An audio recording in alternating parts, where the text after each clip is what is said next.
एक बार की बात है। मधु और सपना तथा अपनी सहेलियों के साथ सैर करने के लिए हेलीपैड से उड़ते हुए दिखाई दिया।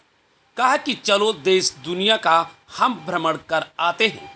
और फिर क्या था, मधु और सपना तथा उनकी सहेलियां निकल पड़ी। कोई उड़ रहा था अपनी परियों के साथ। और देखिए, कहा कि इसे टहलने से स्वास्थ्य के प्रति और पूरे देश दुनिया की जानकारी होती है। तो आप देख सकते हैं किस तरीके से आगे आगे उड़ रही हैं। ये आगे जो चल रही हैं ये सपना है, सबसे पीछे मधु आ रही है। सपना उड़ रही थी तो मधु एक होशियार लड़की थी। फट से उन्होंने हेलीकॉप्टर ले लिया और फिर क्या था, मधु के आगे आगे उड़ना चाहती थी। और फिर आप देख सकते हैं किस तरीके से मधु ने सपना के आगे आगे उड़ने लगा। इससे कम नहीं थी प्रिया। प्रिया ने अपने पैरों में पंख लगा लिया। उसके साथ गौरव भी उड़ने लगा, क्योंकि साथी चंटी बंटी तो सब एक ही थे।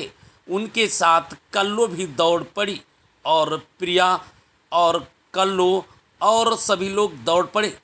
भानु तो ऐसे ही दौड़ लगाते जा रहे थे, बार बार सबके पीछे पीछे और दौड़ रहे थे।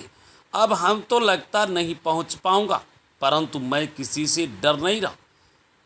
भानु ने अपनी मोटरसाइकिल स्टार्ट किया और फुर्र होली। फिर सपना और सभी वहां पर सभी पहुंच गए, क्योंकि सपना पूरा लखनऊ टहलना चाह रही थी। मधु उससे भी कम टहलना चाह रही थी। तो सभी पहुंच गए और सपना ही सपने में अभी भी उड़ रही थी। सभी सहेलियां पहुंचकर पार्क में इकट्ठा हो गए, जबकि भानु प्रताप मोटरसाइकिल से ही उस पार्क में पहुंचकर पहले ही मलाई खाने लगे। और मधु बाद में पहुंची। फिर प्रिया और गौरव ने भी बाद में पहुंचने लगे। धीरे धीरे सब पहुंच गए और आनंद के साथ लखनऊ की विभिन्न पार्कों में टहला। कहा कि चलो ठीक है, अब लखनऊ की सैर करना होगा। तो हम सभी लोग प्लान बना करके अब 14 अप्रैल को अंबेडकर जयंती में हम उद्यान को टहलेंगे, जहां पर मायावती ने लाखों रुपए का इस उद्यान को बनाया है और अंबेडकर की पार्क से प्रेरणा